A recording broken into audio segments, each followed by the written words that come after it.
Hey guys, I wanted to check in midweek and kind of go through some of your essays that have been submitted for Essay 4 because I have a few questions coming in, but also I think it's time to do sort of like a hands-on instruction slash feedback for writing. As you guys know, we go through the cycles in class of reading and then writing. And during the reading cycles, we're working on analysis, we're working on themes, we're working on identifying um, some of the literary elements and critical thinking skills that are important for you to have just in life, but also as you're processing through literature. And then during the writing cycle, I kind of have a different agenda with each one. And so let me kind of talk you through this particular essay and give you some feedback specific to essay 4.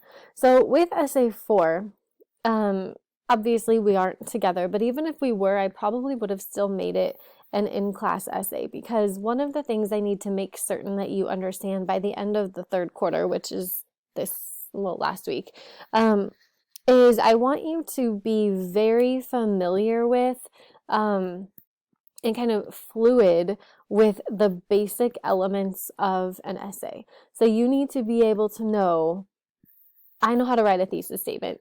I know how to write body paragraphs. I know how to come up with topic sentences that organize my paper and structure it around a complex thesis statement. I know how to find quotations and put them in and then analyze those quotations, relating it back to my thesis statement. That is pretty much kind of the skill set with regard to writing that I need to make sure that you have. We worked up to that first semester. Second semester, we've been incorporating a little bit more dense or difficult texts, and I've been having you do a little bit more of your own analysis to see how, like, if you could come up with your own thesis statements and your own positions that are complex and meaningful in response to the literature. And now I'm adding the timed component to make sure that you got this down like that. It needs to be a skill that you can replicate in on-demand situations because that will be something you'll have to see in the future. And then also moving to next year, the skills that we'll be adding to in 11th grade and then further in 12th grade will be the quality of your content. So if you have the form and structure down now and you're starting to move toward complex, meaningful, original content, that's great. And so with Essay 4 specifically, I'm looking to make sure that you have all the required components. So what we're going to go through today are all of the different elements of an essay. So I need to make sure that your introductions are solid, your MLA format is strong and foundational. I'm going to be looking at your quotes, the form of your paragraphs with topic sentences, and then lastly, we'll land looking kind of on the analysis for each of your body paragraphs. So kind of keep in mind those are the different things that I will be looking at. If you haven't finished your essay yet, that's fine. Like I said, everything so far is like on a rolling deadline, just because the school is not quite requiring work to be turned in according to the due date. You're working on your own pace because of life circumstances. So don't worry, but maybe this will be helpful to you if you're still in the midst of writing. And as always, you can revise any major paper, or sorry, any essay that you want. That's fine. So if you feel like, oh, I wanted to go back and do this, because I have not graded them yet, all you'll need to do is go to the same assignment on eLocker or however you submit and just resubmit it, and I'll grade the one that was most recently turned in. So let's go ahead and get started. I'm going to click through about 7 or 8 different papers today between both of the 10th grade classes. So what I asked for you to do, if we go to Plus Portals and look at the assignment, these just show that students have turned it in. So good job if you saw your name there. You should be proud of yourself. Let's go to the actual assignment. I had some questions about, well, I'm confused, Mrs. Vincent, what am I supposed to be writing essay 4 about, is this like a normal essay? Yes. Normal essay, thesis statement. I gave you some questions sort of to guide you as you're thinking through it, but basically here's the instruction. You're going to be writing an essay in which you analyze a character. And however you choose to analyze that character is fine. You can go chapter by chapter and analyze the character. You can do different characteristics. This character is passionate, strong, and honest, and that could be the organization of your paper. You could analyze the character based on what other people think of that character. So this character is this way as a father, this way as a lawyer, this way as a friend. And that would be Atticus, of course.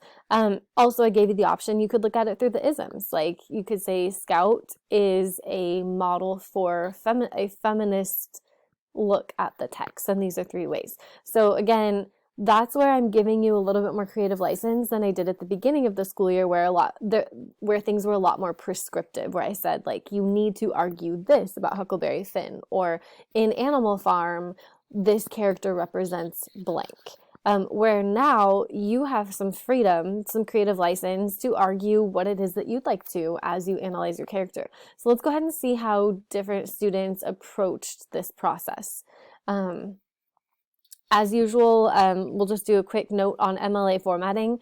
This one did not have the page number at the top. I deleted the student's name. The format is good. The date is in the right order. It does have a title, so nice job. We'll click through the others as we're talking about it. Oh, sorry, I'll delete this one. But yes, that student did have the name and page number. And then this person did not have a name and page number. I'm going to pause this right now and check the others real quick. Okay, so we're back at it. I made sure that none of the other ones had the student's name. Okay, so that did not have a page number. This one does not have a page number. Also, the date here is incorrect. The date should be written out. This one's incorrect as well. And this one's also incorrect. So only the first student got the date correct. So it's whenever you wrote this, 27 March 2020 to April 2020, whatever it might be. And then some of these submissions didn't even have a date at all. So make sure that you are doing that correctly. Okay, so that's just a bit on MLA formatting. So the second thing I wanted to look at would be your introductory paragraphs. So let's begin with this one. In To Kill a Mockingbird, there are many different characters that represent many different character traits and common figures. One of these characters is Charles Baker Harris, otherwise known as Dill. Dill represents the character of a typical young child, and because of this, he doesn't change throughout the book. So I wanted to talk about a couple things. In the introduction, you need to have the context. Most students are still forgetting to put this in. In other words, when your reader comes to the paper, you need to give them a sense of the background. What's happening? Who are some of the characters? What is the theme? Who wrote the book? Some of the essential introductory information, so that, again, if I were to come up to a stranger, I would say, hi, nice to meet you. My name's Noelle Vincent. I'm a teacher at Riverside Christian School.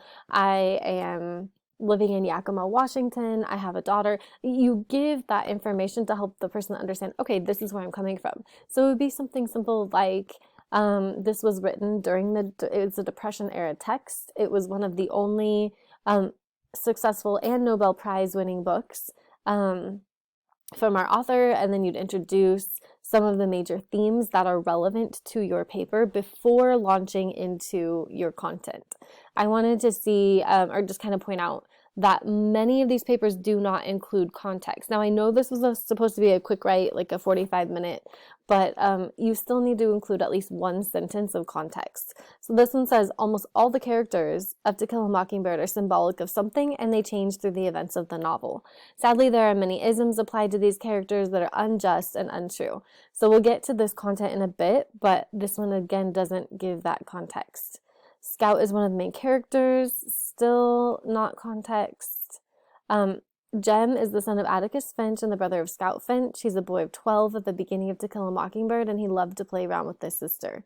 We're getting a little bit more background about Jem, but again, when you read this, if you don't have context, you're going to assume that he might be a real person. So you start off by explaining this is a book, this is when the book was written, and not to harp on that any further.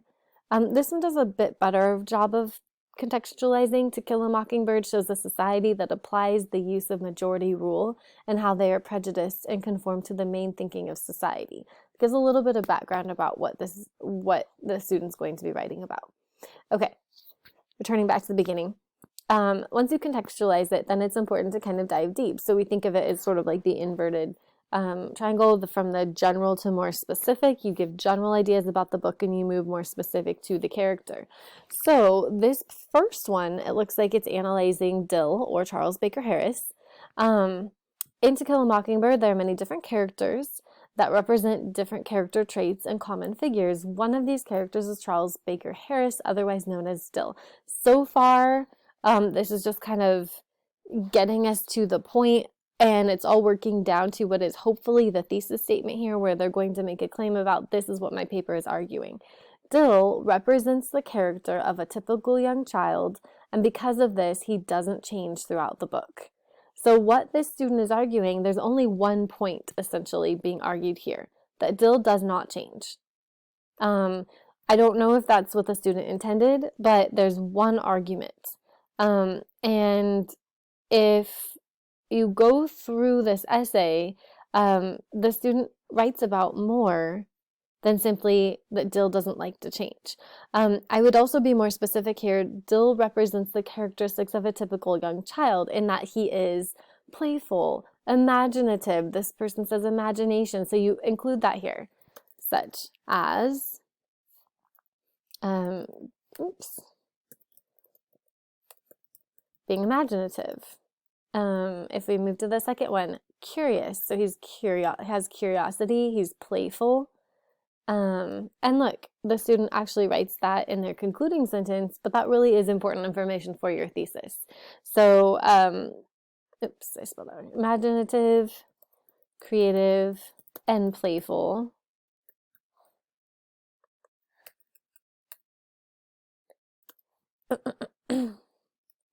And because of this, Dill does not change throughout the book. I would really like for the student to address this point. It's actually not addressed in the essay. So it's interesting, you don't want to have something in your thesis statement, especially that seems like a primary argument, that isn't addressed. With the addition of these further details, this becomes a point of argument as well. So we'll go ahead and highlight that. So there's two things being argued. Make sure you hit both of those in your analysis. Not to be too picky, but kind of, because things do matter. There are many different characters and then many different character traits. So this phrasing of many different characters, is repetitive. And to have it that close together, you really need to vary your language. So I would suggest varying the language here and expounding on the thesis, making it much more specific. Let's look at a couple more introductions. Almost all of the characters, let me see if I can make this larger for you if you're looking at it from afar. 140, maybe too big. Okay. It says almost all of the characters of To Kill a Mockingbird, when you have a title of a book, it needs to be italicized. So almost all of the characters of To Kill a Mockingbird are symbolic of something, and they change through the events of the novel. Sadly, there are many isms applied to these characters that are unjust and untrue. Scout is a great example of all these things. Through this character, Scout, Harper Lee shows us, you want to take out the second person, which is first or second person, so it shows readers the innocence of childhood, the mental growth that happens as humans or children or youth grow, and the common labels placed on children regardless of their place in society. This is strong. I really like the way that this is organized. So we have three complex points. So Scout shows readers the innocence of childhood. That's point number 1. And we have the mental growth that happens as humans grow. That's point number 2. And then point number 3 is the common labels placed on children regardless of their place in society. So this is really good. You have 3 strong original points being made that the student can then analyze. And this information here leads very fluidly into the thesis statement so that we know exactly as the reader what's going to be argued. So I'll look at a few more in the next video.